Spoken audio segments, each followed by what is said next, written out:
I was wandering through a quiet street in Ankara late one evening when I received a distress call. A woman, age 32, and her 8-year-old son had come to me seeking help. The mother was pale and trembling. She explained that her boy had started talking to the walls and refused even to step into the bathroom. She suspected something malevolent was at work. She had seen deep tears around his anus, physical lacerations that no ordinary explanation could account for. She begged me, Please help me. "Please, come tonight and stay with him." I arrived at their modest 2-bedroom apartment shortly after midnight. The mother led me down a narrow hallway into the child's room. The walls were painted a pale yellow, but under the glare of my flashlight they looked sickly and oppressive. Toys lay scattered on the floor as if abandoned in panic. The boy sat huddled on his bed, rocking back and forth, his eyes hollow. When I tried to speak to him, he simply stared, lips moving silently as though murmuring to someone I could not see. I unrolled my sleeping mat beside his bed. The mother brought me tea, her hand shaking so violently that the cup clinked against the saucer like an ominous warning. She kissed her son's forehead and fled to her own room, leaving me alone in the dimly lit room with the boy. I kept my notepad and pen in hand, ready to record anything unusual. At exactly 4:19 a.m., I heard it. Distant, disembodied voices coming from the wall on the other side of the room. My heart pounded. I raised my pen and began to write down what I heard, though only about 35% was clear to me. The rest sounded garbled, as if filtered through a thick fog. I managed to transcribe a few phrases. 4:20 a.m., you came late. 4:25 a.m., she is a medium. 4:52 a.m., don't touch her please. 5:01 a.m., he isn't hurting you. Come back earlier tomorrow. After each phrase, the voice would fade back into an unintelligible whisper. Goosebumps rose on my arms, and I felt a cold draft slip across my neck, though the windows were firmly shut.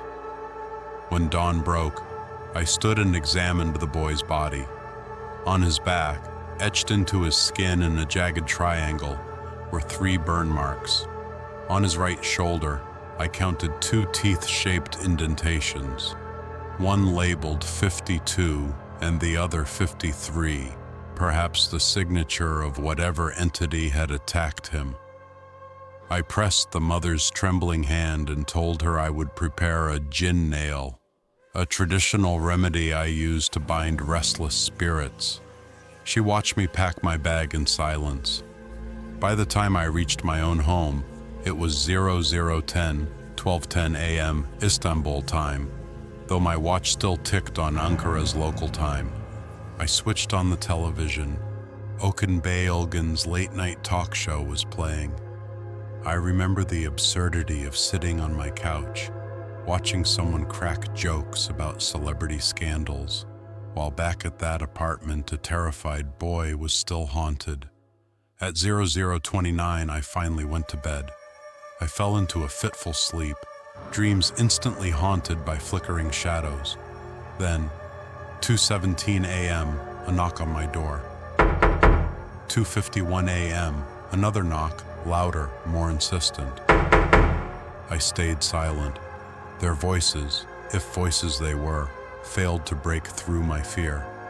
At 3:23 a.m., the third knock was so forceful I bolted upright. My phone buzzed beside me, but I ignored it and crept to the door. When I opened it, there stood Recep, the 16-year-old son of my building's custodian. His face was pale, his eyes were wet. "Brother," he said, voice trembling, "I hate to wake you, but your car, it's been stolen."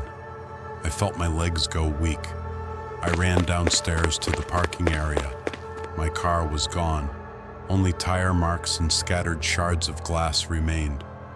I fumbled for my phone to call the police, but realized I'd left it on my nightstand.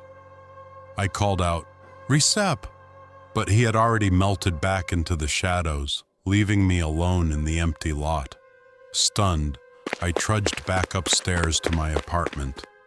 I unlocked the door, stepping into the familiar hallway. The corridor split 3 ways: a room on the left, a room on the right, and the one directly opposite. The center door slammed shut behind me with a sharp crack. My heart leapt into my throat. I murmured the opening verses of Surat An-Nas under my breath to steady my nerves. Then I approached the middle door. I steadied my hand and turned the handle, only to find an empty room. It was my own bedroom. Relieved but confused, I stepped inside and draped my coat over the chair. The door to my apartment still stood ajar behind me. As I reached to close it, I heard the distinct click of a key sliding into the lock and turning. Before I could react, the knob twisted and the door swung inward. I froze. 10 seconds passed as I stared at the threshold, paralyzed. Then I saw him. It wasn't Recep, and it wasn't my neighbor. It was me, my exact double. He stood in the doorway, identical in every detail. The same dark hair, the same medium's robe, the same haunted look in his eyes. He bent over and began pulling off his shoes, just as I would before slipping into bed. His breathing was rapid, ragged, as if he had run a great distance. Panic gripped my chest. In a blind reflex, I slammed the door and sprinted to my bed, diving underneath it. My knees hit the frame with a hollow thud. My breath came in hurried gasps. Less than a minute later, the door opened again, and anxious, heavy footsteps crossed the floor. I heard someone kneel beside the bed, breathing heavily. My heart thundered. Then I heard a voice, my own voice, muffled and strained.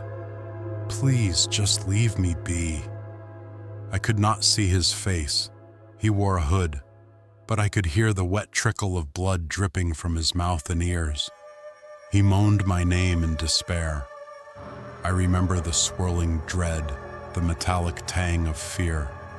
Clutching my rosary, I whispered the words of Surat al-Fatiha, then Ayat al-Kurs, seeking every protective verse I knew. By the time dawn's first light filtered through the curtains, he was gone. I crawled from under the bed and looked in the mirror. My tongue felt leathery, forked, like a serpent's. My reflection stared back at me with hollow, panicked eyes.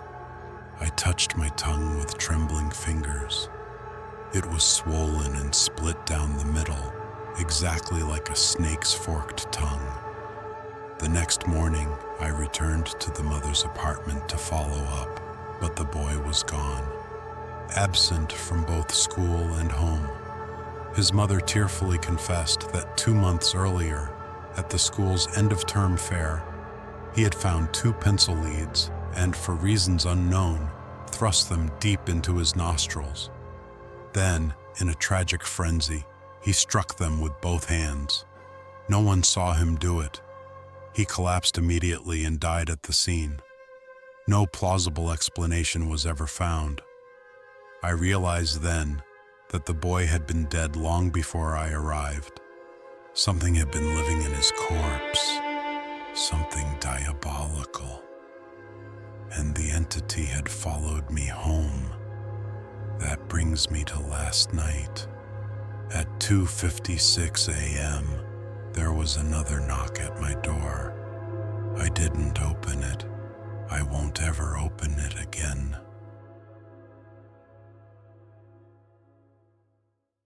Come to the channel. the full horror awaits.